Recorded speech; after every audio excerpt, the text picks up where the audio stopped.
You are now live. Woo! Hello, hey guys, how you doing? So, we are here with Agata and Andy today from Hata in Edinburgh.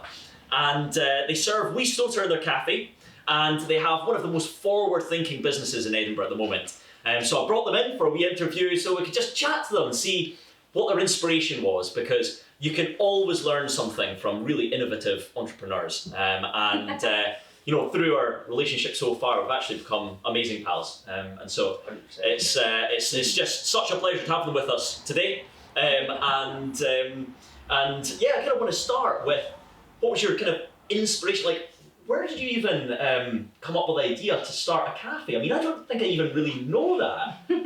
Probably not. I don't think we've really discussed it too much before in the past.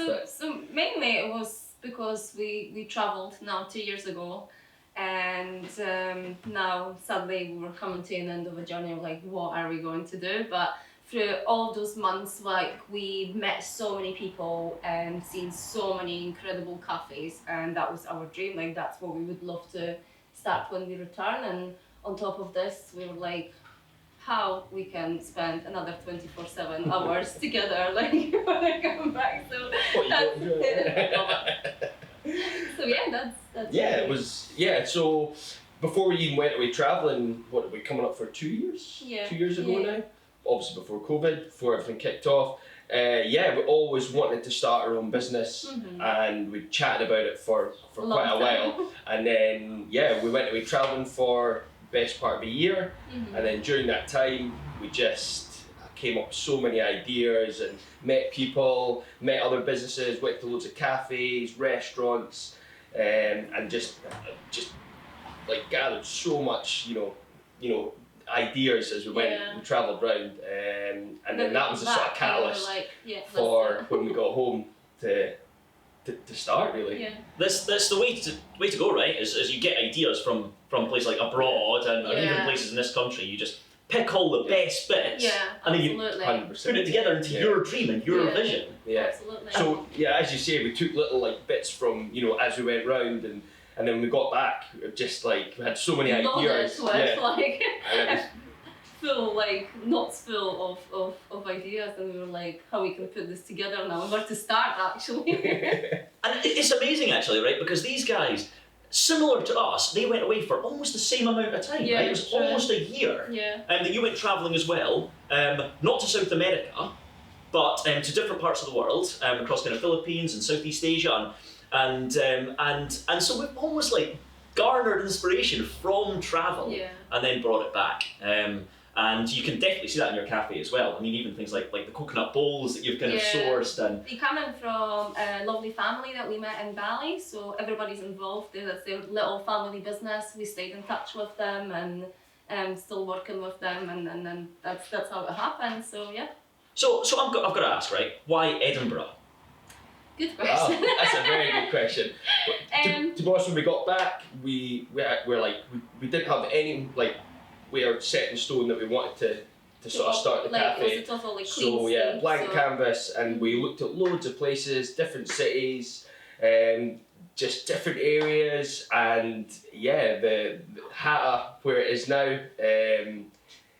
We just thought when we both went and looked at the premises, and we're like, we just knew this is it. This is where we want to be. Yeah. Like we got chatting to businesses in the area, and they were just so supportive, and they're very welcoming. And the place that we took wasn't even up for sale really. Somebody else had it, and then we got chatting to the owner or the person that was in there, and they were like, I'm not going to do much with it. And then sort of one thing led to another, and we sort of took it over and then started making it our own, really. Yeah.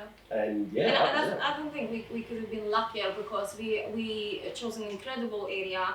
Everybody's super welcoming, and our neighbours, they are absolutely amazing. So I think all of that creates a really, really nice, a cool little area within it. You know, it's we're just down the road from. We're not in Stockbridge itself. We're in Cannon Mills. I have to get the plug in there. But it's a little up and coming area, and so many little independent businesses in there. It's just got a really cool feel, just in that area itself. So yeah, we just love being there, and yeah, just really enjoy it. And love it. So I'll say, like, I need to make sure that you guys know where it is, right? So it's on Rodney Street. It's like, what's it, number 5 Rodney Street. So actually, so as Andy says, it's like, not in Stockbridge, but like along the road from Stockbridge, just a short walk, and along the road from the Botanical Gardens as well. So I mean, like, they couldn't have, got a better spot. And to almost like you said, just kind of stumble upon it when it's not even for, for sale or for rent. Yeah, meant to be. And, and so like Agata and Andy got in touch before the place had even started to get ready. Yeah. And of course, like, just like when we started, we got an empty building, there was holes in the wall, and it was just really like run down. And theirs was exactly the same. The story's the same. I mean, and the colours were quite interesting, right? Tell me about the colours. They were like green, pink, like lime green. Lime green on the inside. Yeah. And it was like pink. Baby pink on the outside. Yeah. What a combo. It was, you need your sunglasses on to be going in there. It was something else. Yeah. And that took a lot of layers of paint to cover that over. A lot of agony. Yeah. A lot of agony and heartache went into that. Yeah. So yeah. And look, see if you went in now, right? You wouldn't even know. Like you wouldn't even notice. I mean, because you've got this gorgeous wall that you've like freed up from the right hand side. So you go in. Yeah. Bars on the left hand side. I say bar, like the coffee bar. Yeah. Is on the left hand side, and then on the right hand side you got this amazing wall with brickwork that you guys have exposed. Yeah. And like, how did you even do that? You just rip down the wall? Or We were just curious what's behind this. Yeah. Phew, it's cool. There was like So a Andy massive... removed a first like piece of wood. I'm And it's gonna like, have a look, oh I'm my gonna have a gosh, look. this is incredible. And then every single one, I was like, there's going to be a hole behind there's going to be a hole. And like eventually, when we managed to remove the full thing, we were just like in love with that feature. It's this beautiful, Just looks so beautiful good. wall. Yeah. Mm-hmm. So basically the whole from floor to ceiling was like wooden panels all the way around. You'll see a little bit still when you come into the cafe when you come visit us. And we were like, right, we're gonna take a little bit off and just see what is behind us. And we were lucky; it was a lovely, Beautiful, brick stone wall. A lot of yellow paper from 1992 tucked in to hold everything together too. So.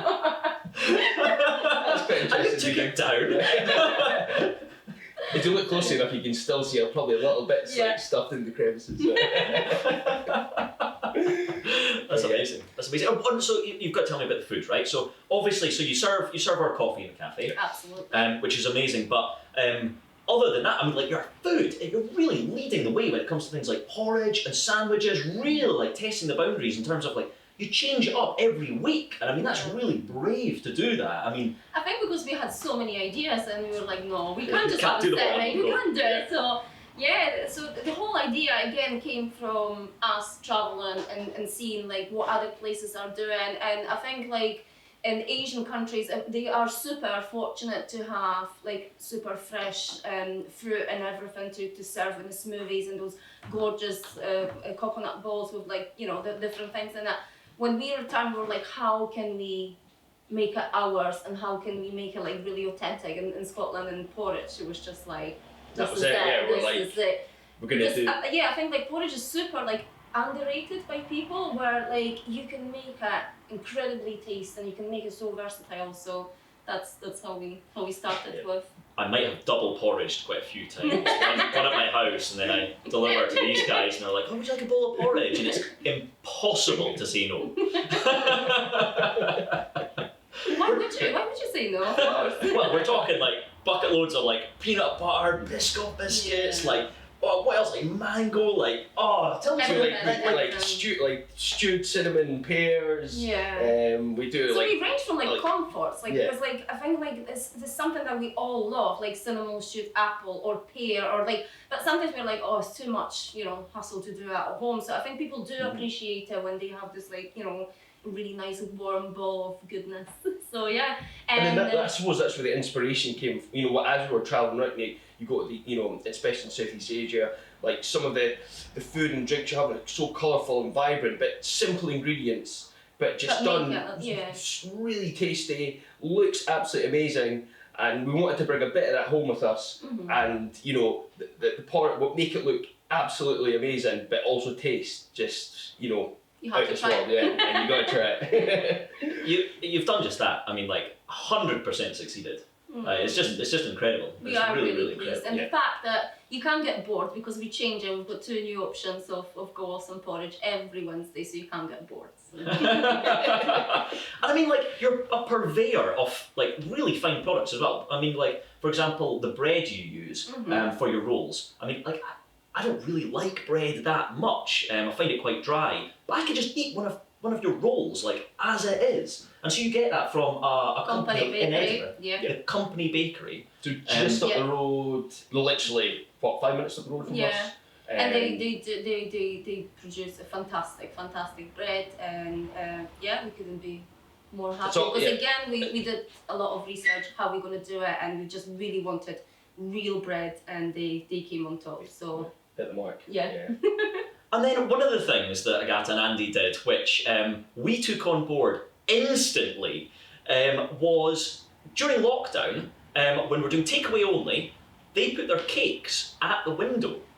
And you could not walk past the window without going in and buying a cake. It was it was physically impossible. Like, you would see people, it was amazing. I was like standing across the road watching. People would walk past the window, their neck would turn, they wouldn't be able to stop looking, and they'd go by, but their neck would continue turning to the point where they had to like walk back and then walk through the door. It was amazing people watching. It was incredible. So we started doing that as well, putting our cakes in the window when we were doing takeaway. And that runs on to this day. The cakes are absolutely incredible. Yeah, we as are well. very fortunate because I bake some of the cakes in the cafe to a degree because obviously the time, but there's two of our friends that do baking, so it's all homemade, and sometimes it's hard to believe because the quality and the look of the bakes is just amazing. So we are very fortunate, and thank you for that, guys. And so we went from takeaway during lockdown because you pretty much started during coronavirus, and then we went a little bit more to sit in, but you've got a bit of a project on your hands now, don't you? So tell us a bit about that. We only spoke about this for a year. Yeah, all our regular customers, they'll be sick of hearing it. Like, here we go again, we nearly there, but no. Cafe projects take a long time, by the way. At the moment, we've got like a small area upstairs that are like sort of bar area, service area. So can only get 2 tables in there. So it is a little small area, and quite often we like unfortunately turn people away. That's a good thing though. Like, you've got too many customers. It's not a bad thing. So we've got downstairs, and again, we're gonna have. We don't want to say the date. We're not gonna put it. But the building work is in progress. So it's a little exciting project for Agata and myself. Just getting it going, and getting everything down there, and we just want to keep the same feel as we've got upstairs, downstairs. I'm already doing research on what kind of plants I can have downstairs and what will fit. Oh yeah, we must mention this as well. So Agata is obsessed with plants. She brought this eucalyptus with her today for us. I mean, you won't see her without a plant, and that runs through to the cafe as well. And in Hata, which actually means home, by the way, I need to tell you that. So Hata comes from the Polish word Hata with a C at the beginning, if I'm correct. Yeah, correct. So it's pronounced exactly the same, but when it comes to spelling, it's H with a C. But obviously nobody would pronounce it the same, so we just decided to drop the C in this. It's kind of like a good talking point because we get a lot of people. Not just from Poland, but like we had people like from Slovakia or Ukraine like visiting. It's like, Russians. Is it really? I'm like, that's what it is. So it's good, and it means home or like an old wooden cottage. That would be the name. And I think how we done the place and made it super cozy, kind of like reflects the name as well, and how we done the place up. So. So, are there any other questions? I want to see, so Darcy's behind the camera, and wondering if she has any other questions, because we wrote down a few questions, and want to just make sure we covered everything. So, how did you start using Unorthodox and getting to know Chris, and how did that relationship So, can't miss that one out. Totally forgot about that. We don't want to talk about that one. How much time do you have? So it was like as we were just got the premises. We started to yeah. like do the research on who roasts coffee, and we were like, I was like absolutely shocked how many roasteries there's around. So we contacted several, and when it came to unorthodox, I think it was this connection straight away with their background, how they started from pretty much nothing, you can say, and now they're so extremely successful and. Which for us is great inspiration too. Like, yeah, as absolutely. going forward, you know, the guy started, you know, built the business up to what it is today, and for us, And he's got a super background, you know, because he it's- also travelled, and that's Yeah. where the We passion instantly came had a good from. connection, And yeah, I think the first time we met, we're like, we went to a little Did we even talk cafe. about coffee? No, We Yeah. talked about Probably traveling. travelling for it must have been, you know, a good But couple of hours. yeah. It was ages and Yeah. ages. I don't even like. We just like at the end of it, we just sort of like, yeah. We were like, Should we do this? Yeah. we clicked on it. So We didn't even agree on it a little bit. We're just like, like that was it. We're just But like on top of chatting this, and- like people that tasted Lee's daughter and tasted their coffee, they know it was incredible. Yeah. And we also did like a blind tasting with like another 8 roasteries, and guess who won? So that's how it started. Yeah. Yeah, no, it's so great to have you guys. So thanks so much for coming down and chatting about your Thank you for past having year us. and giving us inspiration. So Thank you. awesome.